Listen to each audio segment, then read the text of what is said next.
ഇരയാണെന്ന് അവൾ പ്രൂവ് ചെയ്യട്ടെ. ഞാൻ ചലഞ്ച് ചെയ്യുന്നു, അവൾ പ്രൂവ് ചെയ്യട്ടെ. പോരാട്ടത്തിന്റെ നായിക തേങ്ങാക്കൊല. Hi guys, welcome back. ആദ്യം തന്നെ ഞാൻ നിങ്ങളുടെ അടുത്ത് ഒരു കാര്യം ചോദിക്കുകയാണ്. ഞാനിപ്പോൾ ഒരാളെ പോയി കൊന്നതിന് ശേഷം ഞാനൊരു 3 വർഷങ്ങൾക്ക് ഇപ്പുറം നിങ്ങളുടെ അടുത്ത് വന്ന് പറയാണ്, അന്നത് പറ്റിപ്പോയി, നിങ്ങളെല്ലാവരും എന്നോട് ക്ഷമിക്ക്. പക്ഷെ ഒരു കാര്യമുണ്ട്, കഴിഞ്ഞ 3 വർഷങ്ങൾക്കിടയിൽ ഞാൻ വേറെ ആരെയും കൊന്നിട്ടൊന്നുമില്ല, അതുകൊണ്ട് നിങ്ങളതൊന്ന് മനസ്സിലാക്കണം എന്നുള്ള രീതിയിൽ പറഞ്ഞു കഴിഞ്ഞാൽ എങ്ങനെ ഇരിക്കും? അതുപോലൊരു വിഷയത്തെക്കുറിച്ചാണ് നമ്മളിവിടെ സംസാരിക്കുന്നത്. സംഗീത ലക്ഷ്മണ, ഈ പെണ്ണുമ്പുള്ള ഈ നടിയെ ആക്രമിച്ച കേസിലെ ഈ ഒരു അതിജീവിതനെ പറ്റിയിട്ട് പറഞ്ഞേക്കുന്ന കുറേ അപരാധങ്ങളുണ്ട്. ഇതെല്ലാം പറഞ്ഞിട്ട് ഇന്നിപ്പോൾ ഒരു മാപ്പ് ചോദിച്ചുകൊണ്ട് വന്നിട്ടൊരു കമ്മ്യൂണിറ്റി പോസ്റ്റ് കാര്യങ്ങളൊക്കെ പുള്ളിക്കാരി ഇട്ടിട്ടുണ്ട്. എന്താണെങ്കിലും ഈ ഓർമ്മ അല്ലെങ്കിൽ സംഗീത ലക്ഷ്മണ പറഞ്ഞ കാര്യങ്ങൾ അങ്ങോട്ട് വലിയ പിടുത്തമില്ലാത്ത ആൾക്കാർക്ക് വേണ്ടി മുമ്പൊരു വീഡിയോ സംസാരിച്ചിരുന്നു, എങ്കിലും അധികം അറിയാത്ത ആൾക്കാർക്ക് വേണ്ടിയിട്ട് ഞാൻ ഒന്നുകൂടെ അവർ പറഞ്ഞേക്കുന്ന കാര്യങ്ങൾ അങ്ങോട്ട് പ്ലേ ചെയ്യാം. കേസ് ഉണ്ടല്ലോ, സീരിയലിൽ പോലും വർക്കാവില്ല. പഴയ പ്രേമനസീറിന്റെയും സോമന്റെയും സുകുമാരന്റെയും സിനിമയിൽ വർക്കാവില്ല എന്നുള്ള പോട്ടെ, ഇപ്പോഴുള്ള സീരിയലുകൾ പോലും വർക്കാവില്ല. അമ്മാതി കോപ്പറേറ്റീവ്സ് ഇതിനകത്ത് നടക്കുന്നത് അൺനാച്ചുറൽ. ഇവിടെ ഇപ്പോഴും പ്രൂവ് ചെയ്തിട്ടില്ല. ഞാൻ കണ്ട റെക്കോർഡ്സ് വെച്ചിട്ട് it is very very difficult for her to prove before the court that she is been raped. അവൾ റേപ്പ് വിക്ടിം ആണ് എന്ന് പോലും കോടതിയുടെ മുന്നിൽ അവർക്ക് തെളിയിക്കാൻ പറ്റില്ല എന്ന് മാത്രമല്ല, prosecution will have miserably fail എന്നാണ് ഞാൻ കരുതുന്നത്. ഇപ്പം റെക്കോർഡ്സ് മാനിപ്പുലേറ്റ് ചെയ്ത് അവൾ ഐ ഡോണ്ട് ബിലീവ് ഞാനത് ഇതിന് മുന്നേ ഒരു ഇന്റർവ്യൂവിൽ ഞാൻ പറഞ്ഞിട്ടുണ്ട്. ആ കുട്ടി പറയുന്നത് മുഴുവൻ സത്യമല്ല, സത്യമായിട്ടുള്ളത് മുഴുവൻ കുട്ടി പറഞ്ഞിട്ടില്ല. ആണ് പറഞ്ഞേക്കുന്ന മുഴുവൻ കള്ളങ്ങളാണ്.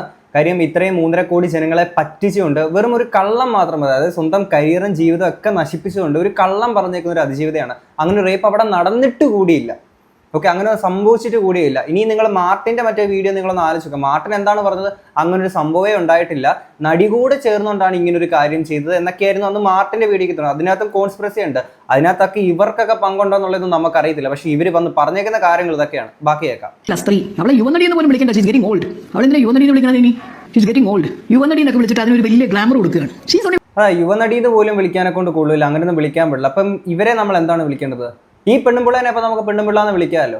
അങ്ങനെ ഒരു അതിജീവിതയാണ്, അത്രയും ദുരിതത്തിലൂടെ പൊക്കോണ്ടിരിക്കുകയാണ്. അപ്പം ആ വിളിക്കുന്ന യുവനടീന്ന് വിളിക്കുന്ന അതുപോലെ ഇവർക്ക് ഭയങ്കര പ്രശ്നമാണ്, അസഹിഷ്ണുതയായിട്ട് തോന്നിയിരിക്കുന്ന കാര്യങ്ങളാണ് അല്ലേ? അപ്പൊ അങ്ങനെ പോലും വിളിക്കാൻ പാടില്ല. അപ്പൊ എന്ത് പേരിട്ടാണ് വിളിക്കേണ്ടത്? റേപ്പ് കേസിൽ എത്ര 3000-ഓളം എത്രയോ 1000-10,000 എത്രയോ റേപ്പ് കേസസിലെ വിക്ടിം പോലെ നാട്ടിലത്തെ നമ്മുടെ കേരള പോലീസിന്റെ വെബ്സൈറ്റ് ഒന്ന് എടുത്ത് നിങ്ങൾ നോക്കൂ.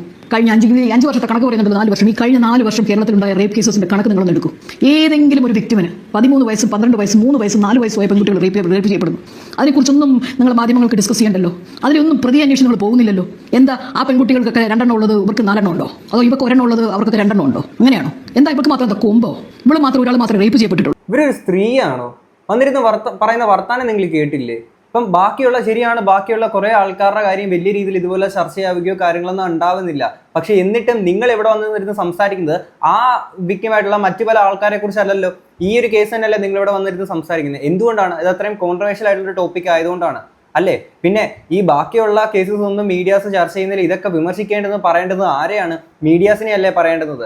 അവരെന്തുകൊണ്ട് ബാക്കിയുള്ള കാര്യങ്ങൾ ഇത്തരത്തിലുള്ള അല്ലെങ്കിൽ കൂടുതൽ റെസ്പോൺസിബിലിറ്റി കാണിക്കുന്നില്ല എന്നുള്ളത് നിങ്ങൾ അവരെ അല്ലേ വിമർശിക്കേണ്ടത്, അല്ലാതെ ഈ ഒരു നടീനെ അല്ലല്ലോ വിമർശിക്കേണ്ടത്. ഇപ്പം നിങ്ങളാണെങ്കിലും വന്ന് ഈ ഒരു കേസ് തന്നെയല്ലേ നിങ്ങൾ സംസാരിക്കുന്നത്. ക്രിയേറ്റ് ചെയ്യാൻ എന്തിനാണ് ഇവൾ മാലാഖ ചുമയുന്നത്?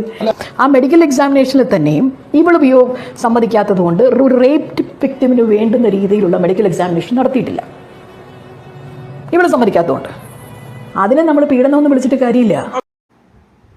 എനിക്ക് പറയുന്നതിൽ ഭയങ്കര സങ്കടമുണ്ട്, എന്നാൽ അതിലേറെ ചമ്മലും ഉണ്ട്. ബട്ട് പറയാണ്ടിരിക്കാൻ പറ്റില്ല. ഇവിടെ അതിനെ റേപ്പൊന്നും പോലും വിളിക്കാൻ പറ്റില്ല. ഇവിടെ സംഭവിച്ചിരിക്കുന്നത് ഓറൽ സെക്സ് ആണ് ഇവിടെ സംഭവിച്ചിരിക്കുന്നത്, ഇന്റർകോഴ്സ് സംഭവിച്ചിട്ടില്ല. അതുകൊണ്ട് തന്നെ അങ്ങനെ ഒരു മെഡിക്കൽ എക്സാമിനേഷന് പോയിട്ട് പ്രത്യേകിച്ച് കാര്യമൊന്നുമില്ല. ഓക്കെ, അങ്ങനെയുള്ളപ്പോൾ ഈ പെണ്ണുമ്പിള്ള പറയുന്നത് നമ്മുടെ നാട്ടിൽ ഇന്റർകോഴ്സ് നടക്കുന്നില്ല, അതിന് പകരം ബാക്കി എന്ത് ഒരു സ്ത്രീൻ്റെ അടുത്തത് ചെയ്താലും അതൊരു പീഡനമായിട്ട് കൂട്ടാൻ പറ്റില്ല എന്നുള്ള രീതിയിലല്ലേ ഇവർ വന്ന് സംസാരിക്കുന്നത്. എങ്ങനെയാണ് ഒരു സ്ത്രീക്ക് വന്നിട്ട് ഈ രീതിയിൽ സംസാരിക്കാൻ പറ്റുന്നത്? എനിക്ക് മനസ്സിലാവണില്ല.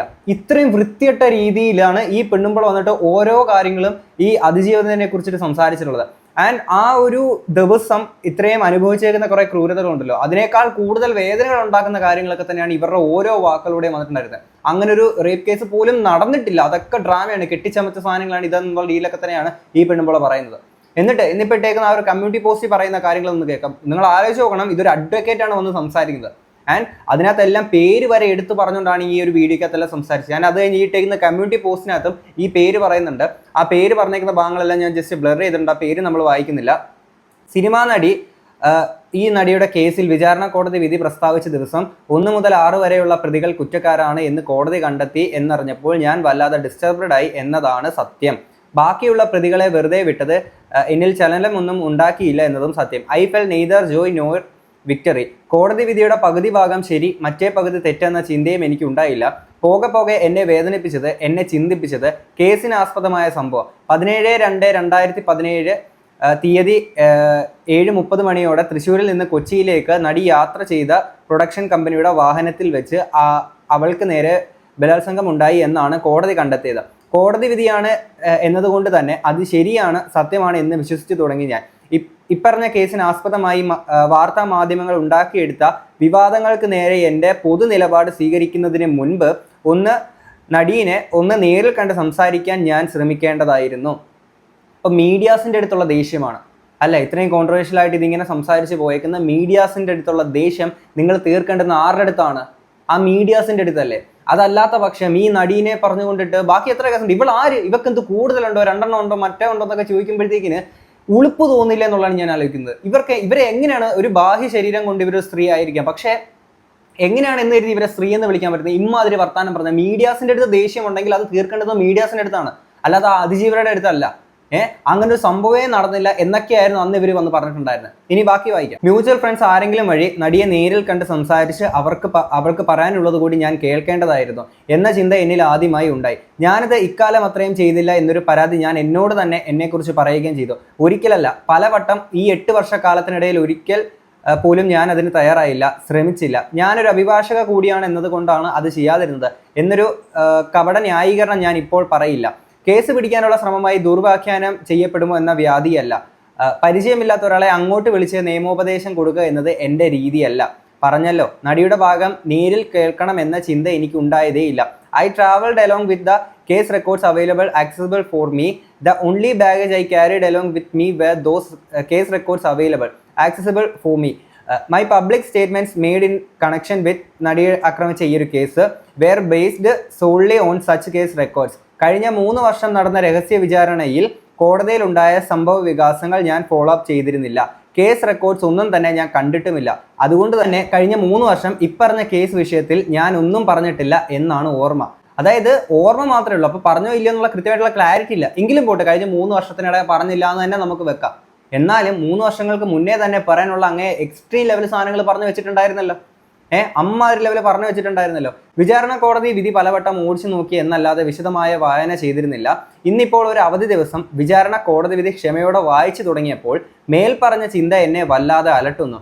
ഏകപക്ഷീയമായി നടന്നു പോകുന്ന മാധ്യമ വിചാരണയ്ക്ക് മറുപടി പറയാൻ ലോ പോയിന്റ്സ് നിരത്തി നിരന്തരം സമർത്ഥിച്ച് ഞാൻ നടിയുടെ ഭാഗം നേരിൽ കേൾക്കാനുള്ള ശ്രമം നടത്തേണ്ടതായിരുന്നു എന്ന്. അങ്ങനെ ഒരു ചിന്തയോടെ, ആത്മനിന്ദയോടെ ഞാൻ ഈ ജഡ്ജ്മെന്റ് വായിക്കുന്നത് കൊണ്ടാവണം വിചാരണ കോടതിയുടെ വിധിയിൽ ന്യൂനതകൾ ചിലത് കാണുന്നുണ്ട്. ജഡ്ജ്മെന്റ് വായിക്കട്ടെ, ആവശ്യമെങ്കിൽ അഭിപ്രായങ്ങളും വിമർശനങ്ങളും വഴിയെ ഇതെല്ലാം ആയിക്കോട്ടെ. പക്ഷേ ഈ നടിയുടെ ഭാഗം എന്താണെന്ന് നിങ്ങൾ കേട്ടില്ലെങ്കിലും പ്രശ്നമില്ല. പക്ഷെ നിങ്ങളൊന്ന് സിമ്പിളായിട്ടൊന്ന് ചിന്തിച്ചു നോക്കുക.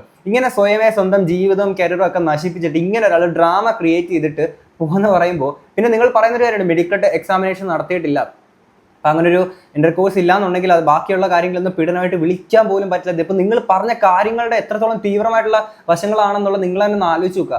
എന്നിട്ട് ഞാൻ അന്ന് പറഞ്ഞതിലോട്ട് ഇപ്പോൾ ഓക്കെ ഞാനത് പറയേണ്ടിയിരുന്നില്ല അല്ലെങ്കിൽ ഇങ്ങനത്തെ സാധനങ്ങൾ തോന്നുമ്പോഴത്തേക്കിന് ഇതാ ഞാൻ വീഡിയോയുടെ തുടക്കത്തിൽ പറഞ്ഞു, ഞാനിപ്പോൾ ഒരാളെ പോയി കൊന്നിട്ട് 3 വർഷങ്ങൾക്ക് ഇപ്പുറം വന്നിട്ട് ഞാൻ പറയാണ് അയ്യോ അത് അങ്ങനെ പറ്റിപ്പോയതാണ് കേട്ടോ, ഇപ്പം ആലോചിക്കുമ്പോൾ അത് വേണ്ടായിരുന്നു തോന്നുന്നു, പക്ഷേ ഞാൻ 3 വർഷങ്ങൾക്കിടയിൽ വേറെ ആരെയും കൊന്നിട്ടില്ല എന്നുള്ളതാണ് എൻ്റെ ഓർമ്മ എന്ന് പറയുന്ന പോലത്തെ പരിപാടിയാണ് നിങ്ങൾ കാണിച്ചിരിക്കുന്നത്. നിങ്ങൾ എങ്ങനെയാണ് ഒരു അഡ്വക്കേറ്റ് എന്ന് വിളിക്കാൻ പറ്റുന്നത്? പിന്നെ സ്ത്രീ എന്ന് പോലും വിളിക്കാൻ പറ്റില്ല, പിന്നാണ് അഡ്വക്കേറ്റ്. അമ്മ അല്ലെങ്കിൽ ഒരു സ്ത്രീ ആണെന്നുണ്ടെങ്കിൽ ഒരിക്കലും നിങ്ങൾക്ക് ഇമാതിരി വർത്താനങ്ങളൊന്നും ഒരിക്കലും ഒരാളെ പറ്റിയിട്ട് പറയാൻ പറ്റില്ല, അതൊരു അതിജീവിതയുടെ കേസിൽ. ഇപ്പൊ കോടതി ഇത് പറഞ്ഞപ്പോഴെങ്കിലും നിങ്ങൾക്ക് മനസ്സിലായല്ലോ, അത്രയൊക്കെ അത് കോടതി പറഞ്ഞതെങ്കിലും ഇങ്ങനൊരു സംഭവം നടന്നു, ഇങ്ങനൊരു സംഭവം ഉണ്ടായി എന്നുള്ളത് കോടതി പറഞ്ഞപ്പോഴെങ്കിലും നിങ്ങൾ വിശ്വസിച്ചല്ലോ, അത് തന്നെ വലിയ കാര്യം. എന്താണെങ്കിൽ ഇത്രയും കേട്ട് നിങ്ങൾക്ക് എന്താ തോന്നുന്നത് തീർച്ചയായും കമന്റ് ബോക്സിൽ പറയാം. നമുക്ക് അടുത്തൊരു വീഡിയോ കാണാം. അപ്പോൾ ശരി.